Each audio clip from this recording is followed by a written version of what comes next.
अरे मारे न सजो ने घट में घट उनन के अधमो त करे बिनी के हिकड़ी कबर में दफन कंदो हुकुम कयो ता उन शहरी के धूड़ विझी मथे में सजो गोठ घुमायूं दिल कोन ठरी बाबा त वडो नुक़सान आणींदुम दीनू ऐं उन जे शहरी यार खे ॾाढो लाए जेते वेही रही वही का धक असांखे लॻा आहिनि साधू साथियुनि खे घणा धक लॻी लॻायो हाणे अंदाज़ो मूंखे प्यारे जे सुराण सां लाऊं न लधम न 2 हफ़्ता खनि थिया हूंदा सफ़ा वांदो आई छा अस्सलाम वालेकुम हाज़रीन ऐं नाज़रीन ड्रामा सीरियल जागीर जी अपडेट तव्हां सां शेयर कंदा हलूं अचण वारे एपिसोड में आख़िर छा थींदो।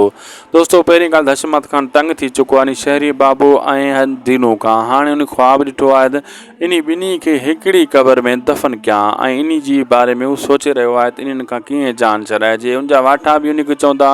हुकुम कयो सर इन्हनि खे ॻेलियूं सॼे ॻोठ में, लेकिन हू चवंदो न कुछ ॾींहुं सब्र कयो, इन्हनि जो मां बंदोबस्तु करे चुको आहियां, इन्हनि खे हाणे आऊं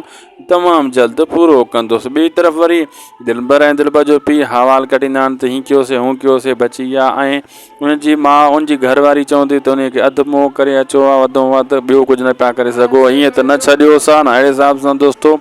जागीर ड्रामे जा सीन जेका बि अचण वारे एपिसोड में ज़बरदस्त ऐं कॉमेडी हिसाब सां थियण वारा आहिनि। ॿियो मां तव्हांखे ॿुधाईंदो आहियां दोस्तों जागीर ड्रामे में इन शहरी बाबू खे भॼाइण जे लाइ दीनू जो भाउ बि काफ़ी कुझु कंदो, उनखे चवंदो तूं दफ़ा एॾो वांदो आहीं छा 2 हफ़्ते खां वठी हिते लॾो ई लाहे वेही रहियो आहीं ऐं भलो थी त हलियो वञ। हू चवंदो मां हिते तालीम जे लाइ रहियल आहियां, गोड़ जा बचा पढ़नि ॿार पढ़नि इन जी जिदोजहद करे रहियो आहियां, तोखे कहिड़ी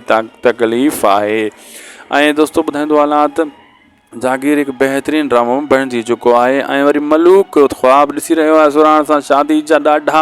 ऐं उहो पंहिंजे पीउ मां अचे मां दॿाउ विधो त हिन सियारे में अगरि मुंहिंजो लाऊं न लधो तव्हां त पोइ ऐं पाए बारे छॾींदुसि, वॾा वॾा वण किरे छॾींदुसि। उन खे पोइ किस्त में बि ख़्वाब ॾिठो हुई सुराण सां शादी जो, अञा ताईं हू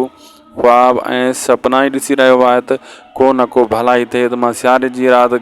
सफ़ा गर्म थी गुज़ारियां, ईअं वांडो पियो हुजां। उनजे दिमाग़ में इहा ई सोच हली रही आहे। वीडियो पुॻो पंहिंजी पुॼाणी त लाइक सब्सक्राइब ऐं शेयर कंदा। अल्लाह हाफ़िज़।